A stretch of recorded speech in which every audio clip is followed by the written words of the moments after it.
The Sulenti royal family traveled across 9 star systems to negotiate peace, their ships gleaming like jewels against the void. But within the embassy's crystalline walls, their young princess was dying, her body withering despite the galaxy's finest chefs preparing feast after feast. When every master failed and hope flickered like a candle in airless space, the embassy turned to the one cook they had mocked from the beginning, and what he served that night would shatter everything the galaxy believed about strength, shame, and survival. Before we dive in, let us know where you're watching from. And if stories like this move you, hit that subscribe button because tomorrow's episode is even more unbelievable than this one. The kitchen of the Galactic Embassy hummed with a frequency that made Lucas Grant's teeth ache. He stood at the edge of the preparation bay, his canvas knife roll tucked under one arm, his jacket still creased from the transport pod. The walls curved like the inside of a shell, lit by bioluminescent panels that pulsed in shades of violet and green. Everything smelled sterile, chemical, like a hospital where no one had ever bled. Master Vorian stood at the central counter, his 4 arms moving in practiced synchrony as he plated something that resembled foam sculpted into geometric flowers. His skin shimmered with iridescent scales, and his eyes, 3 of them arranged in a triangle, flicked toward Lucas with the weight of a judge holding a gavel. Behind him, a dozen sous chefs of various species worked in silent choreography, their movements precise as surgery. Lucas set his knife roll down gently.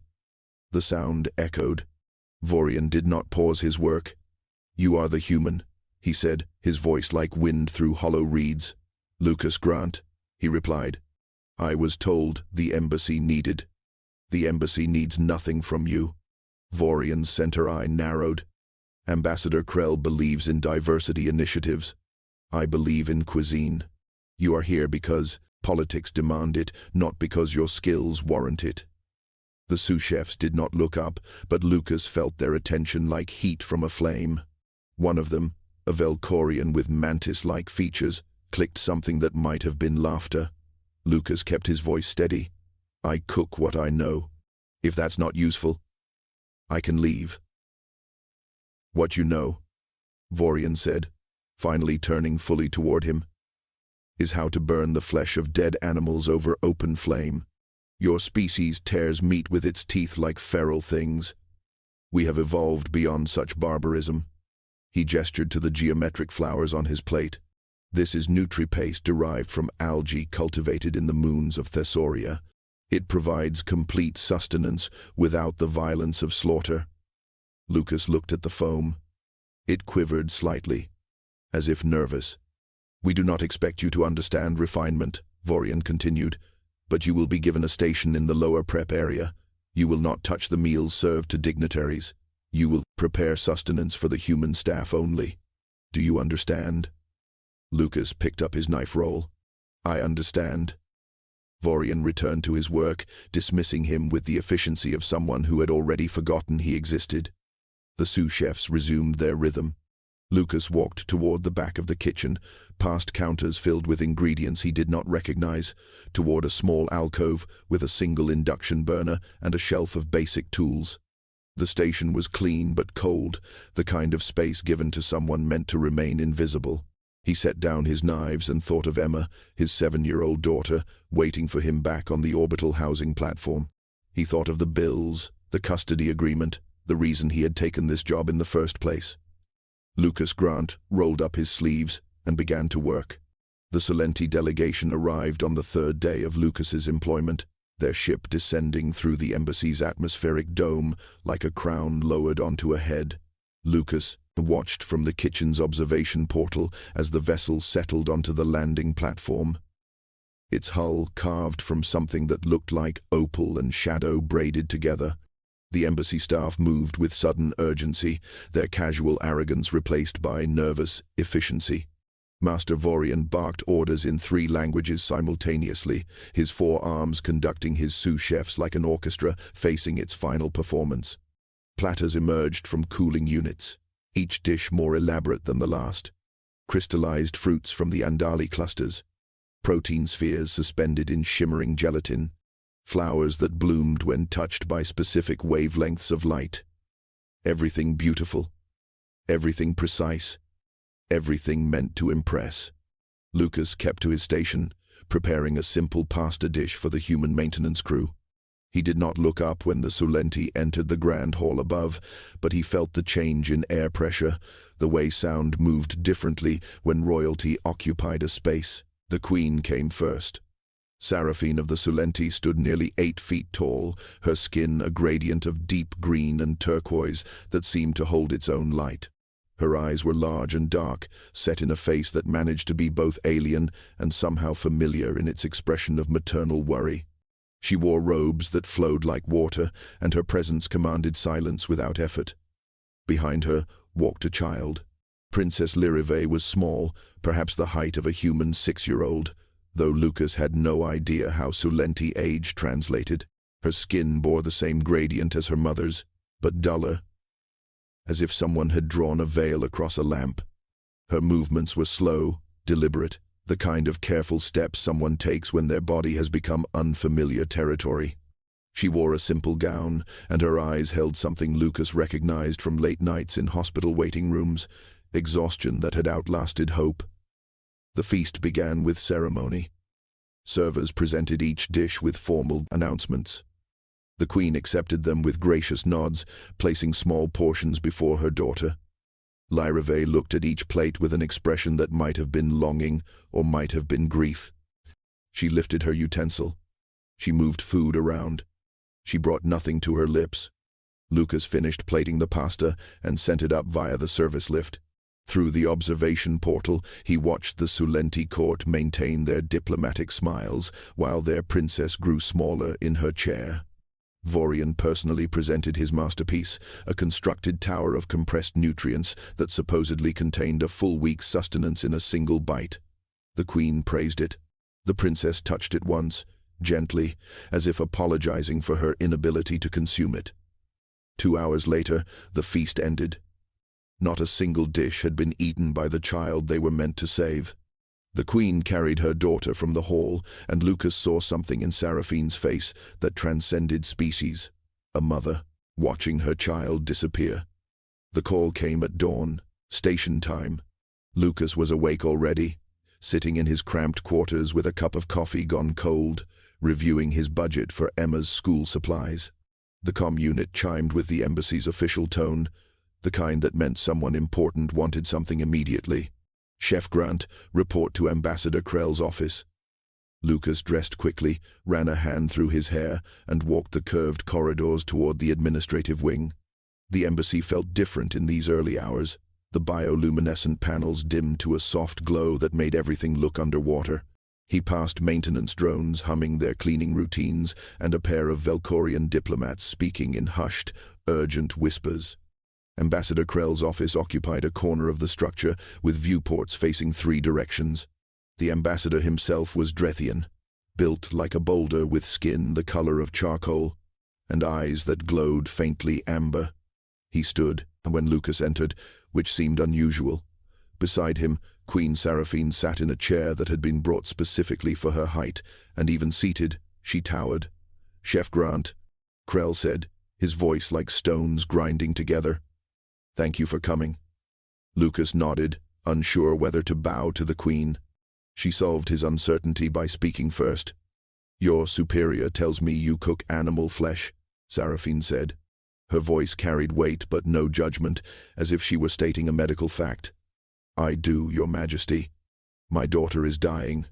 The words landed like a hammer. Krell shifted uncomfortably. Seraphine continued, her large eyes never leaving Lucas's face.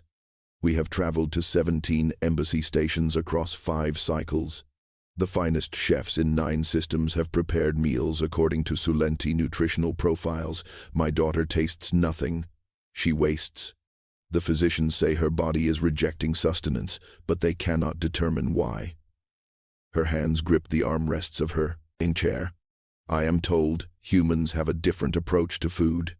Lucas felt the weight of her desperation. "With respect, Your Majesty, I'm not a doctor. I don't know Sulenti biology." "No one does," she interrupted. My people guard our medical information carefully. Too carefully, perhaps.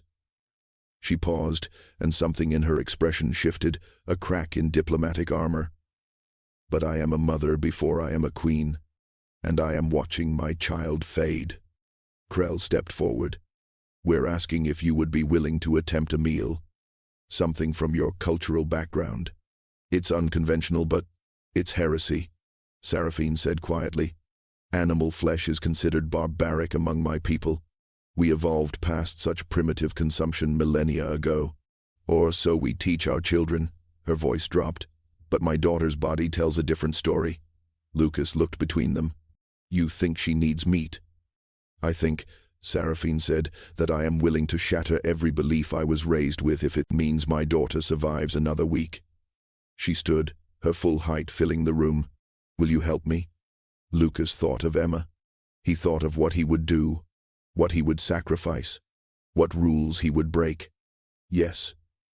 The medical files arrived in Lucas's quarters within the hour, encrypted data that Seraphine had risked treason to share.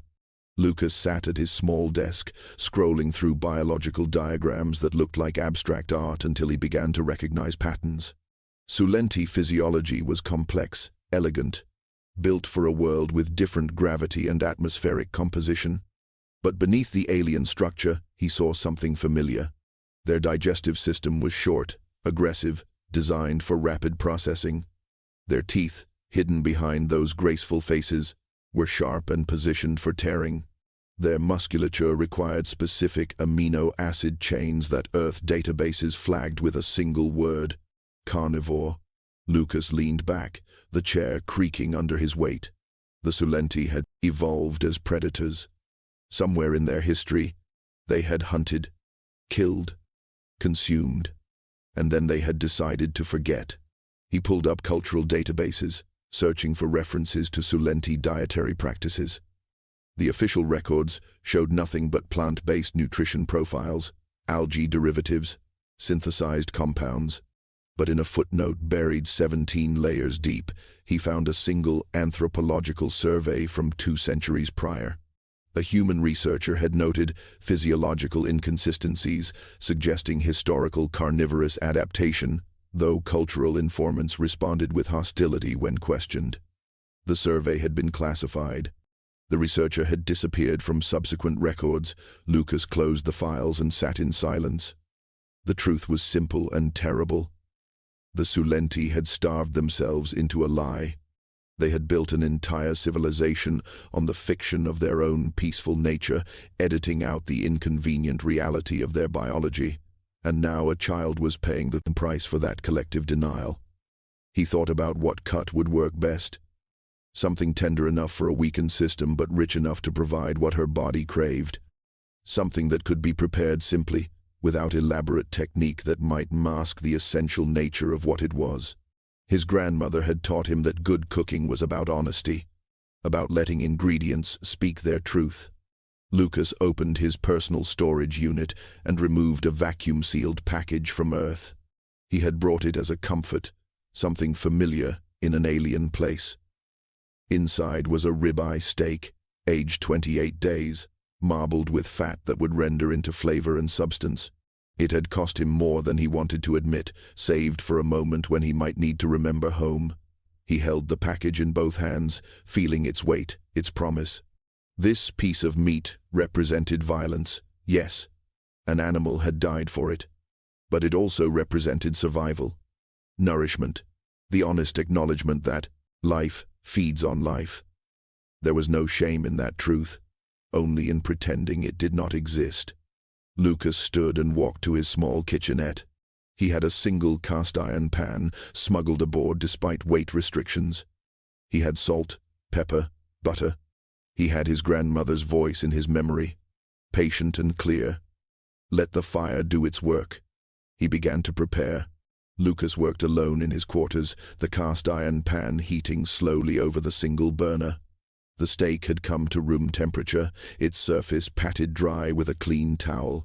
He had learned long ago that moisture was the enemy of a proper sear, that water created steam where fire demanded commitment. The meat sat on a wooden cutting board, and Lucas studied it the way a sculptor studies stone before the first strike. His grandmother had taught him to cook in a kitchen smaller than this one, in a house that smelled of garlic and old wood. She had been a woman of few words but infinite patience, guiding his young hands through the motions until they became memory. "Cooking is prayer," she had told him once, her fingers wrapped around his as they seasoned a roast. "You're asking the universe to transform something. Show respect." Lucas seasoned the steak with coarse salt and cracked pepper, nothing more. The pan began to smoke faintly, the air shimmering above its surface. He added a small amount of oil, watching it spread and ripple. When the oil began to whisper, he laid the steak down gently, and the sound rose like a sudden exhale. The sear was immediate, fierce. Lucas did not move the meat, did not press it or prod it. He let the heat work, let the Maillard reaction create its alchemy of flavor and crust. His grandmother's voice, "Patience is how you show love." He thought of Emma while the steak cooked. His daughter, who preferred her noodles plain and her apples cut into exactly 8 slices, who had cried when he explained he would be gone for 6 months, working in a place so far away that light from her bedside lamp would take years to reach him, who had made him promise to come home with enough money to keep their apartment, to keep her in the school with the good art program. Lucas flipped the steak. The crust was perfect, deep brown and fragrant. He added butter to the pan, watching it foam and brown. He spooned the hot fat over the meat, basting it with patience and attention. The aroma filled his small quarters, rich and honest, the smell of something being cared for. 4 minutes total. He removed the steak to a plate and let it rest, the juices redistributing, the temperature equalizing. While it rested, he thought about the princess, her dull skin and careful movements. He thought about Seraphine's desperation, the way her voice had cracked when she said, "My daughter is dying." Lucas sliced the steak against the grain, each piece revealing a perfect medium-rare center, pink and warm. The juice pooled on the plate, rich with dissolved proteins and fat. He arranged the slices simply, without garnish or pretense. This was not about art. This was about survival. He covered the plate and carried it toward the Queen's private chambers, his heart beating steadily, his hands sure. The Queen's chambers were quiet as a held breath. Lucas entered through the service door, the covered plate warm in his hands. Seraphine stood by the viewport, her silhouette framed against the stars. She turned when she heard him, and her eyes held a question that had no language. Princess Lyrivae lay on a bed designed for her smaller frame, propped against pillows that seemed to swallow her. Her skin had lost more of its luster since the feast, fading to a pale sage that reminded Lucas of plants kept too long from sunlight. Her eyes tracked his movement with the dull awareness of someone who had stopped expecting anything to change. "Your Majesty," Lucas said softly, setting the plate on a nearby table. Seraphine moved toward him with the controlled urgency of hope that had been disappointed too many times. "What have you brought?" "Something honest." Lucas uncovered the plate. The aroma rose immediately, filling the sterile air with warmth and substance. He watched Lyrivae's reaction carefully. The princess's nostrils flared, her eyes widened slightly, pupils dilating. Her body responded before her mind could interfere, sitting up with more strength than she had shown in days. The movement was instinctive, primal, the way a starving thing responds to the scent of exactly what it needs. Seraphine gasped softly. "Lyrivae." The princess stared at the plate, her small hands gripping the blankets. "What is that?" Her voice was barely a whisper, raw with something that might have been hunger or might have been fear. "Food," Lucas said simply. He cut a small piece of steak and offered it on a fork. Lyrivae looked at her mother. Seraphine's face held a war of emotions, centuries of cultural conditioning fighting against maternal desperation. She nodded once, a permission that cost her everything she had been taught to believe. The princess took the fork with trembling fingers. She brought the meat close to her face, breathing in deeply. Her eyes closed. A sound escaped her throat, something between a sob and a sigh. She placed the bite in her mouth. The transformation was not immediate. It was instant. Color flooded Lyrivae's skin like watercolor bleeding across paper. The dull sage brightened to vibrant turquoise, then deepened to emerald at the edges. Her eyes sharpened, pupils contracting to pinpoints before settling into clarity. Her breathing deepened, her shoulders straightened. She chewed slowly, tears streaming down her face, her small body shaking with something that looked like relief and felt like resurrection. She swallowed, opened her eyes, looked at her mother with an expression Lucas would remember for the rest of his life, recognition, as if she had been lost in fog and finally found her way home. "Mama," Lyrivae whispered, "I can feel my hands again." Seraphine collapsed to her knees beside the bed, her own tears falling silent and hot. She reached for her daughter with shaking hands, touching her face, her arms, her shoulders, as if confirming she was real, was solid, was staying. "More," the princess said quietly. Lucas stepped back as mother and daughter held each other, giving them space for a moment that belonged only to them. Lyrivae ate slowly, deliberately, each bite bringing more color to her skin, more strength to her movements. The plate emptied piece by piece, and with each swallow, the child grew more present, more alive. Seraphine finally looked up at Lucas, her face wet with tears. "How did you know?" "Your medical files," Lucas said carefully. "Your people's physiology, the way her body was built."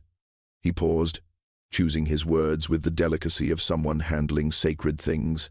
"She wasn't rejecting food, Your Majesty. She was starving for the right kind."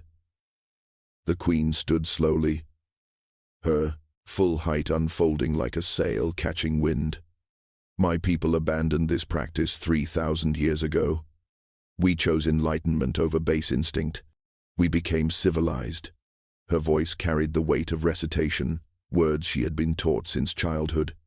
"And your daughter nearly died for it," Lucas said quietly. Seraphine closed her eyes. When she opened them, something had changed. A wall coming down that had been built across generations. Our ancestors were apex predators. We hunted across the crystalline plains of our home world, swift and relentless. Our songs celebrated the chase, our art depicted the feast. We were magnificent in our honesty. She looked at her daughter, now sitting upright, color blooming across her skin like spring. "Then we met other species, gentle ones, peaceful ones, and we felt shame." Lyrivae spoke, her voice stronger than Lucas had yet heard. "They taught us shame was wrong." "No, small one," Seraphine said, touching her daughter's hair. "They taught us what we were was wrong. So we changed ourselves. We edited our history, rewrote our biology through sheer cultural force. We raised generation after generation on synthesized nutrients, on plant-based compounds, on the lie that we could simply choose to be something we were not." Her hands trembled. "Some of us adapted. Most of us became weaker. And our children." She looked at Lucas. "Our children pay the price for our pride." Lucas thought of the foam sculptures Vorian had created, beautiful and empty. He thought of the elaborate dishes designed to impress rather than nourish. How many others? "I don't know," Seraphine admitted. "We don't speak of the ones who waste. We send them to medical facilities. We call it genetic weakness, metabolic disorders, anything but the truth." She straightened, and Lucas saw the queen return, not replacing the mother but joining her. "But my daughter will not die to preserve a comfortable fiction. Not while I draw breath." Lyrivae reached for her mother's hand. "Will they hate us?" "Some will," Seraphine said honestly. "But hatred born from truth is easier to survive than love built on lies." She looked at Lucas. "Teach me. Teach my attendants. Teach us how to feed our children what they actually need." Lucas nodded. "I can do that." The queen's private kitchen became a classroom. Lucas stood at the counter with Seraphine beside him, her height requiring her to bend slightly to work at human standard surfaces. 3 of her most trusted attendants gathered close, their eyes wide with a mixture of fear and desperate hope.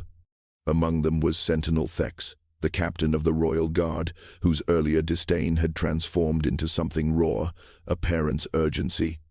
"My son wastes," Thex said quietly, his voice like gravel. 4 years old, the physicians say his metabolism is defective. Lucas met his eyes. "It's not defective. It's starving." He laid out the fundamentals with the same patience his grandmother had. "You've shown him how to select cuts based on marbling and tenderness, how to bring meat to proper temperature before cooking, how to season with restraint, allowing the ingredient to speak for itself, how to judge doneness by touch and time, developing intuition through repetition." Seraphine watched his hands with intense focus as he demonstrated searing technique. "The fire must be hot," Lucas explained. "You're not just cooking. You're creating new compounds through heat, building flavor through transformation. Like alchemy," one attendant whispered. "Like honesty," Lucas corrected. "You're letting the meat be what it is." He taught them about resting, about patience, about the ways that rushing undoes careful work. He showed them how to slice against the grain, how presentation could honor rather than disguise. Seraphine's hands, built for ruling, learned to hold a knife with a chef's grip. Her movements were uncertain at first, then gradually more confident. "In our old stories," she said while practicing her cuts, "before they were forbidden, hunters would prepare the kill with ceremony. They would thank the animal for its strength, for sharing its life." Her blade moved through the meat with growing sureness. "We called it the Feast of Becoming. We believed that in consuming, we honored." "Maybe you were right," Lucas said. Sentinel Thex stepped forward when his turn came. His hands, designed for weapons, held the spatula with unexpected gentleness. Lucas guided him through the flip, the baste, the patient attention required. "For my son," Thex murmured, watching the meat sear. "I would learn anything." "Then you're already a good father," Lucas said. They cooked through the station's day cycle, preparing portions for Lyrivae and storage samples for Thex's son. The princess ate 3 more times, each meal bringing more strength, more clarity, more of herself returning. Between cooking sessions, Seraphine recorded everything in her personal logs, creating documentation that could not be erased or edited by future generations. "Our people will resist," she said, sealing another container. "They will call this barbarism, regression, shame." Lucas cleaned his knife, the motion meditative. "They can call it whatever they want. But your daughter is alive." Seraphine looked through the doorway where Lyrivae played with a puzzle, her movements quick and sure, her laughter bright as bells. "Yes," the queen said. "She is." The banquet hall had been transformed. Gone were the geometric sculptures and crystalline displays. In their place, simple tables arranged in a circle, each setting marked with traditional Sulenti cloth-bearing patterns Lucas now recognized as hunting symbols, designs that had been forbidden for millennia. Seraphine had called her entire delegation, every noble and attendant who had traveled with her, every guard who had sneered at human primitiveness. They arrived expecting another diplomatic dinner. They found their queen, standing beside a human chef, and before them, plates of something their ancestors would have recognized instantly. Master Vorian stood at the entrance, his 3 eyes wide with horror. "Your Majesty, this is madness. You cannot serve animal flesh to your court. The scandal alone will be mine to bear," Seraphine said, her voice carrying the weight of absolute authority. "Sentinel Thex, please escort Master Vorian to the observation gallery. He may watch, but he will not interfere." Thex moved forward, and Vorian had no choice but to retreat, sputtering protests that died in the face of royal decree. Lucas and the attendants served the meal together. Simple preparations, pan-seared cuts, roasted to medium rare, seasoned with restraint. Nothing elaborate, nothing apologetic. Just honest food prepared with care. The Sulenti nobles stared at their plates as if they held live grenades. Lyrivae sat beside her mother, her skin now brilliant with color and life. She picked up her utensil, without hesitation, and took the first bite. Her eyes closed in satisfaction, and she smiled with the unself-conscious joy of a child whose body finally had what it needed. One by one, the others began to eat. The first bites were tentative, fearful, accompanied by glances toward the queen as if seeking permission to continue. But biology is older than culture, and truth has a taste that cannot be denied. Lucas watched as faces changed, as colors deepened, as bodies that had been slowly failing suddenly remembered what vitality felt like. An elderly advisor began to weep, her hands shaking as she ate. "I had forgotten," she whispered. "My grandmother spoke of this before she died. She said she remembered her grandmother speaking of the old ways, of strength that came from honesty." She looked at Seraphine with something like reverence. "I thought it was delirium." Sentinel Thex ate with his eyes closed, tears streaming down his face. "My son will live," he said to no one and everyone. The hall filled with sounds that had not been heard in Sulenti spaces for 3,000 years. The satisfied quiet of people eating what they truly needed. Conversations growing livelier as energy returned to weakened bodies. Laughter that came from bellies full of nourishment rather than empty with performance. Seraphine stood, and silence rippled outward. "We have lied to ourselves for generations," she said. "Tonight, we remember who we are. Tomorrow, we decide who we will become. But we do it with clear eyes and strong bodies." The feast continued until dawn broke across distant stars. Lucas returned to his quarters 3 weeks later with a data pad full of messages and a heart lighter than it had been in years. The contract extension sat waiting for his signature, offering triple his original salary and the title of Cultural Culinary Consultant. Ambassador Krell had personally apologized for the initial treatment, and Master Vorian had requested a private meeting to discuss collaborative opportunities. His pride finally cracking under the weight of results. But Lucas had already made his decision. Emma's face filled the comm screen when he opened the connection, her gap-toothed smile brighter than any star. "Daddy, when are you coming home?" "Soon, sweetheart. 2 more weeks." He smiled. "I finished what I came to do." The Sulenti delegation had departed the previous day, their ships carrying not just diplomatic treaties but something more precious. Recipes, techniques, truth, wrapped in practical knowledge. Seraphine had broadcast a statement to her homeworld, her daughter standing beside her, vibrant and alive. The Queen had spoken for 20 minutes about shame, survival, and the courage required to admit that civilizations could be wrong. The response had been predictable. Outrage from traditionalists, support from parents watching their own children waste, violence in some sectors, celebration in others. Change was never gentle, but it was happening. Medical facilities across Sulenti space were beginning to report miraculous recoveries as families quietly sought out what their children actually needed. Lucas had received 700 requests for consultation from other species, each one desperately asking if he could solve their dietary mysteries. He had politely declined all of them. His work was not saving the galaxy.